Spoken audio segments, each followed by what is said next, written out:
L'urgence, c'est de passer du monde des morts au monde des vivants. Vraiment revenir à l'humain, mais plus sous forme de concept politique ou pas dans l'humanisme du XVIe siècle. Je parle de l'humain ici dans le sens de vraiment valoriser la personne. Peu importe notre couleur, notre passé politique, peu importe ce que nous faisons, valoriser la personne, je pense que c'est le gros enjeu. La valoriser et surtout la respecter. Je pense que ce serait même déjà un bon début de commencer par la respecter. Il y a bien sûr la dignité de l'homme, on dirait.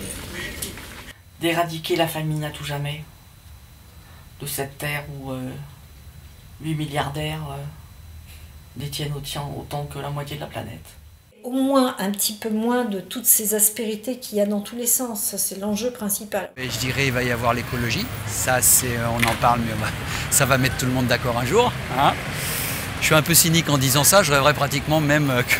Mais bon, j'ai des enfants, je ne peux pas souhaiter ça, mais d'avoir des grosses pustules et me dire putain, ça y est, le point de non-retour est arrivé. Parce que pour moi, en fin de compte, on met des cailloux dans l'eau, hein, et puis il y a une incidence.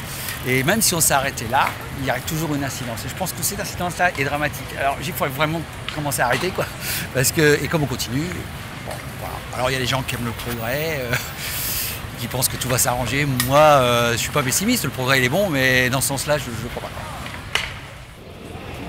Comme dirait Hollande, le chômage, je vais inverser la courbe du chômage. Ça a toujours été le chômage, le truc le plus important. Le problème de radicalisation, enfin surtout là à Paris, on est plus exposé qu'ailleurs. Ça c'est vraiment un énorme enjeu, essayer de juguler ce flot de gens radicaux, mais je ne parle pas forcément uniquement de l'islam, enfin des radicaux il y en a aussi dans toutes les religions. Parce qu'il y a toutes sortes de terrorisme. Bien sûr qu'il y a le terrorisme qui passe par les massacres, au nom d'idéologies de pacotille.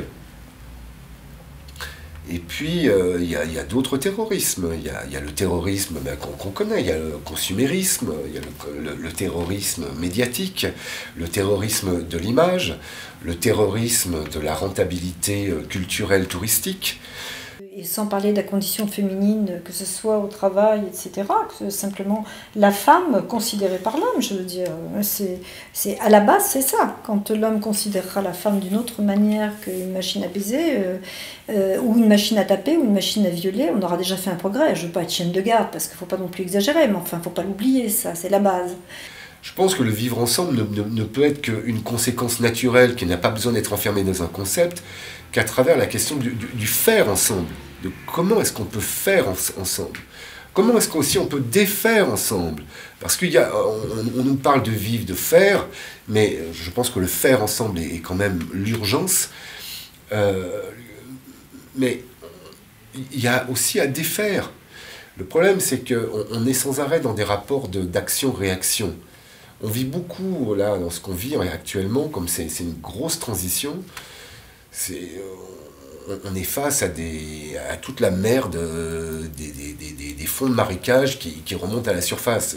Enfin, l'écologie, en fait, quand on dit l'écologie, c'est tout, c'est la fin des guerres, ou en tout cas, c'est une façon de les gérer différemment. Le rapport au nucléaire, enfin, tout ça, c'est l'écologie.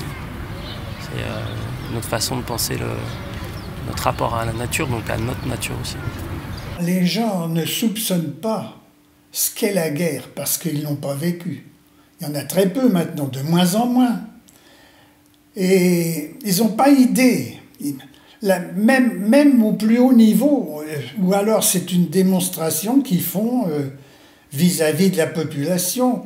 Mais quand on voit un soldat français vient de mourir au Tchad ou je ne sais où, on voit ou un ou plusieurs, mais 2 ou 3 par exemple, on fait une cérémonie dans la cour des Invalides, avec vraiment une cérémonie démonstrative, avec discours et tout, chanteurs même, j'ai vu, ce sont des soldats. On dit qu'on est en guerre au Tchad. Ben, ça se peut. Mais la guerre, c'est pas ça. La guerre, c'est le risque atomique. Ça s'est passé comme ça. Ça s'est pas passé comme ça en Europe, mais les Américains et les Anglais, quand ils ont bombardé Dresde ou Hambourg, c'était dans une nuit 300 000 morts. C'est ça la guerre. Et ça... Puis maintenant, avec la bombe atomique... Eh oui. Et là, on ne faisait pas de discours dans la cour des Invalides. Hein. Mais c'est pas pour ça qu'il ne faut pas non plus rendre hommage aux non, soldats. Mais d'accord, mais bien sûr, je suis d'accord. Mais au moindre truc, ça y est, c'est cérémonie sur cérémonie. Mais il faut dire que, bon, actuellement, on a une armée de volontaires. Alors donc, et de spécialistes. Les gens qui y vont, ils savent, bien sûr qu'ils défendent les intérêts français, c'est certain. Heureusement qu'on les a dans un certain sens, mais on n'a pas idée de ce qu'est la guerre vraiment. La guerre, ça, c'est un risque planétaire même. S'il y a une prochaine guerre, ça sera planétaire. Quand on voit en Corée du Nord ce qui se passe, avec des fous comme il y a, et puis on a je ne sais combien d'ogives nucléaires aux États-Unis, pas en URSS, en Russie maintenant, mais même en France on en a. Heureusement pas un stock pareil, mais une suffit. Oui, non, c'est fou, c'est fou. Les gens n'ont pas idée. Ils n'ont pas idée. Aucune idée. Quand on voit comment sont les soldats qu'on force à faire la guerre, qui deviennent moitié fous parce qu'on les force à faire ce qu'ils ne doivent pas faire, alors là... Enfin... Je souhaite à personne de recommencer.